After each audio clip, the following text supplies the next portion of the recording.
once in a while in their life, something is going on, and all of a sudden it's like their brain stops working. They go into this brain fog. And it's a very frustrating thing. It's a very confusing thing for people. There can be degrees of brain fog, and you can experience them on the same day. So you can go from kind of a mild brain fog where you're just a little bit sluggish in your thinking, have trouble finding words, to more severe brain fog where you lose the ability to speak. It's just all very much on a spectrum. So let me give you some examples of just various ways that this can show up.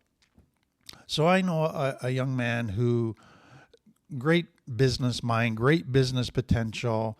And so coming out of university, got jobs, did extremely well in the business world, very sharp mentally, great thinker, great analytical thinker. And so he decided he wanted to go out on his own and be an entrepreneur, start his own business. He had all the skill set, the brain for it, and he got out on his own. And all of a sudden he found he couldn't think. He had trouble making decisions. It was just a terrible, terrible thing for him. It's like his brain shut down. And what he began to realize was he did super well as long as the stress wasn't too great. As long as somebody else was the boss, making the final decisions, carrying the weight and responsibility of the whole organization. As soon as he put himself in that role, the stress became too great and his brain didn't work as well. So that's one example. Another one is a person I know well, and they were going through a very stressful time in their life. And one evening, all of a sudden, their brain got very fuzzy, and then they lost the ability to speak. They just clammed up. They couldn't find words. They couldn't speak. And then the next day, they realized that they'd been watching a movie that evening before, and they couldn't remember anything about that movie. And so they realized it affected their memory as well. So that is another example. A third one from somebody I know. And they wrote this: I have noticed that if I am dealing with a time crunch and I have a lot to do, or I have to do something that I don't like doing, my default, and it's almost imperceptible, it's a mental tape that says, I'm failing or I'm going to fail. I begin to have a super hard time focusing. It's all of a sudden something happens in the brain where they can't concentrate properly. So they tend to jump then from task to task in the middle of what they should be doing. So, let's do this, let's do this, let's do this. I especially have a hard time focusing on tasks that require intense thought and focus. Rather, I find myself looking for quick and easy tasks to do, or I catch myself switching to some mindless task. So those are examples just to give you a sense of what we're talking about. Many of you can quickly identify that, yes, you've experienced this. A lot of people, when they go through this, they just think they're the only one that it's happening to, and they get really down on themselves and think something's wrong with them. Know that you're not alone. This happens to a lot of people, and what we're going to look at now is that this comes out of primarily complex trauma. This is a common complex trauma thing. Now, before we get into that, I need to say that brain fog can be caused by other things. So brain fog can be caused by hormonal changes. So some women in pregnancy go through brain fog. It can also be caused by a change in diet. So some people who change their diet up go through some brain fog because of changes in sugars and stuff in their body. If you abuse alcohol, that can cause brain fog. If you have a new medication, that medication might cause brain fog for you. So there are different things that can cause brain fog. But what I want to focus on is the complex trauma part, because I think it's the main part for most people. And what it really is about, it's the brain's way of trying to help a child survive in very severe trauma. So the child is facing extreme danger. Something that if the child was to look at accurately, if the child was to see clearly, it would be too much, too overwhelming, because the child doesn't have the tools or support to deal with it. So for the brain to let the child process and see this terrible thing accurately would do tremendous damage to the child. So what the brain does to protect that child is to cause brain fog. It causes the child's brain to start shutting down so that they're not able to process everything, to see everything accurately, to protect the child. It's not going to allow the child to go to this very painful, scary, stressful place because the child doesn't have the tools to handle that. What the brain does, and that now we'll go to the kind of the science, the chemicals of that. What the brain does to help is when there's severe stress, severe danger, severe pain, the brain kicks in the sympathetic nervous system, and that means it kicks in a shot of cortisol. And cortisol fires up the adrenaline system so that the person now has energy to fight or flight. But cortisol, what happens with cortisol in the brain is it shuts down the cortex. It says we don't have time to think about what to do. We got to get to our brain stem and our limbic system and just react. We have to make a decision to survive, and we got to pick the one that looks like it's going to lead to immediate safety. So let's not weigh out all kinds of options. We got to go into action mode. So that's the design of cortisol. Shut down the thinking, get into the limbic and brainstem so we can act to survive. The problem with complex trauma is that cortisol is pumping all the time. And what we're going to see is that begins to negatively affect the brain, but also when a person gets to adult life, that system, the stress system, can get activated very easily. They're often in it as a default setting. And so cortisol is what causes the brain fog. That's the bottom line. It's about cortisol. But there's one other piece to this. If the danger gets more severe and cortisol's not enabling the child to fight or flight, they're too little, the brain brings in another chemical, natural opioids, and that shuts down things even further. That takes a person to the dorsal vagal system where that it puts them into freeze mode. It puts them almost to a catatonic, a dissociative mode, and that sets them up for even greater brain fog. They retreat into an inner world, and their ability to be present and engage the present world kind of disappears. And so two chemicals are working to create brain fog, cortisol and opioids.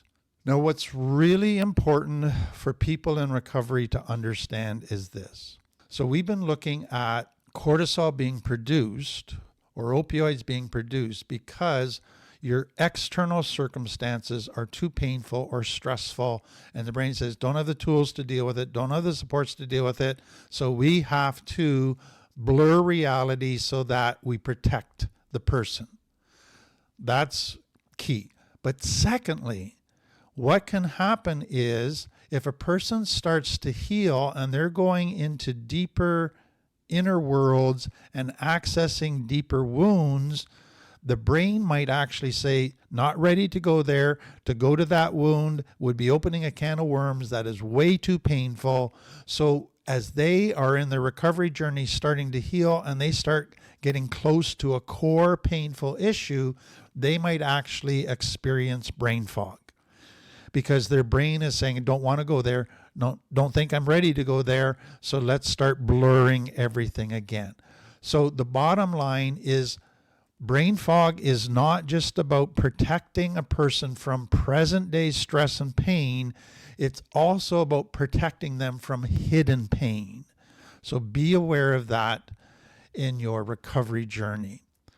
Now, I want to read to you a bunch of kind of scientific researchers and what they say about cortisol and the brain, just to really drive home what I've said in very general terms. So Staracina, a researcher, says this: things can go particularly awry when it comes to moments of heightened emotional stress or trauma. There's a well-documented effect called the weapon focus effect. If you're held at gunpoint, all your attention is focused on the weapon, the most threatening item on the scene. That hijacks all your attentional resources onto that gun, and it leads to the failure to perceive the rest of the scene. So when there's danger, your brain becomes hyper-focused on the danger and it just overlooks everything else. So that's one piece. Dr. Chloe Rowland, a clinical psychologist, says this: it's an really interesting function of the brain.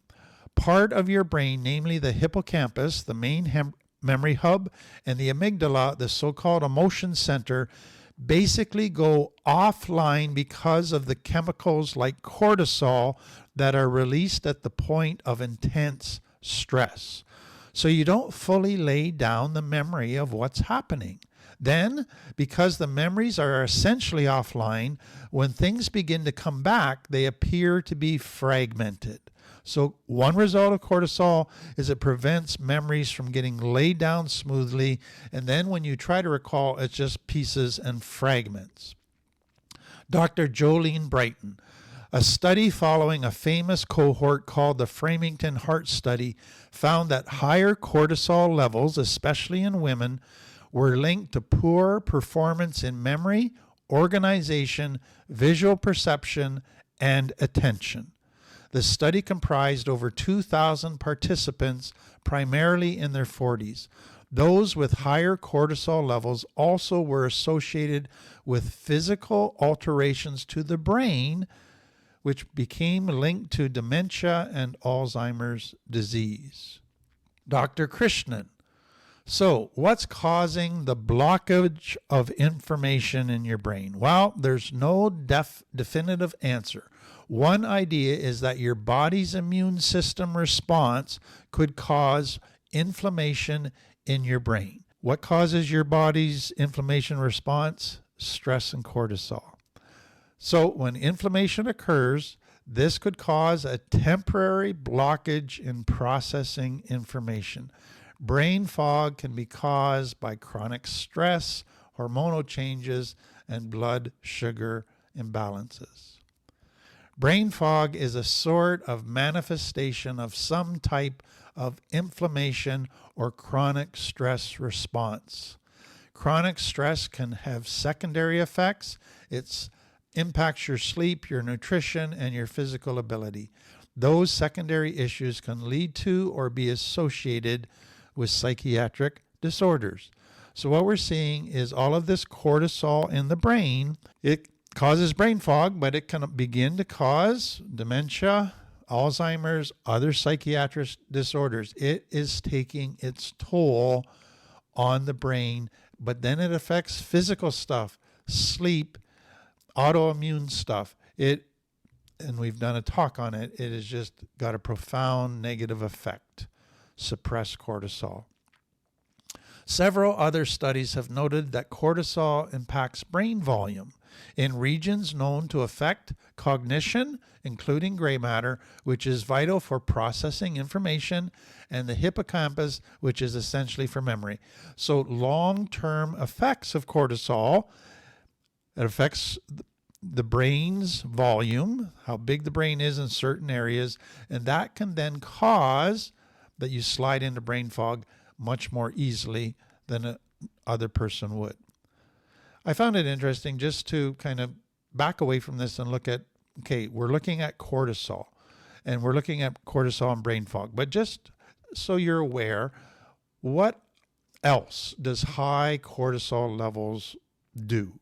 So it's connected to anxiety, depression, and irritability. It's connected to muscle weakness, fatigue, and sleep problems. When there's a lot of cortisol happening, people can either get weight gain or unexplained weight loss. It can go either way for them. Some, when there's ongoing cortisol happening, it changes their skin. So there's a thinning of the skin, they easily bruise, there's stretch marks that easily happen. It definitely affects your whole digestive system. So you have digestive issues, irritable bowel, diarrhea, constipation, Crohn's disease, nausea, all of that, excessive cortisol. Then high blood pressure, headaches, memory problems, and then brain fog. So this cortisol issue is just massive. Aaron Tribby says this: if you ever felt like stress affects the way you think, here's some of the few consequences of high cortisol levels on the brain. So the amygdala, hippocampus, prefrontal cortex are the most affected areas of the brain by cortisol. Together, they control your emotions, your learning, your memory, your executive function, and decision making. So cortisol is going to affect all of those negatively, and that's what we've been looking at. Then you have mild cognitive impairment, which is sometimes a precursor to dementia or Alzheimer's disease. And again, connected to elevated cortisol levels.